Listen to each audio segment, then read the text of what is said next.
अर्धांगिनी पूर्णत्वाचा अर्थ फक्त थोडक्यातच सांगेन, मी जास्त वेळ नाही घेणार.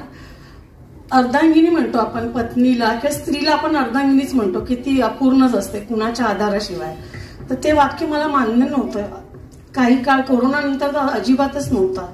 अर्धांगिनी एक पूर्णत्व, म्हणजे एक अर्धांगिनीच कोणत्याही अपूर्णत्वाला पूर्णत्व देऊ शकते.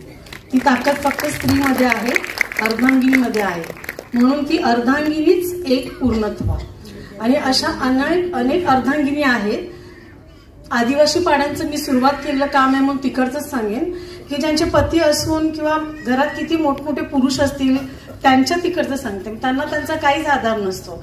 ती एकटीच राबत असते, तीच कमावत असते, ती त्यांना वाढत असते, ती रांधत असते. ते सगळं बघून बघून ना मी पुढे आली या कामांमध्ये. आणि त्यांना मग मी रोजगार निर्मिती देऊन म्हणजे सुरुवात केली त्यांना कार्य द्यायला, स्वावलंबी बनवण्यासाठी.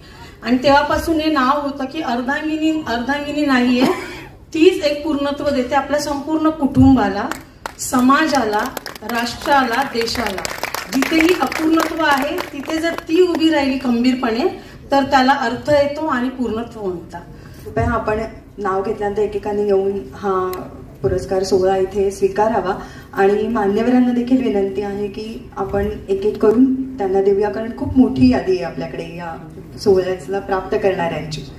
तर सर्वप्रथम मी नाव घेते बाईपण देगा देवा. संकल्पना आणि लेखन सौ पद्मजा बोंगाणे.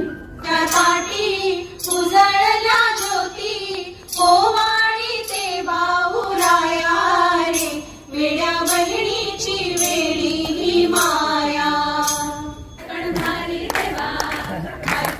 अरे वा, अरे वा, वा वा.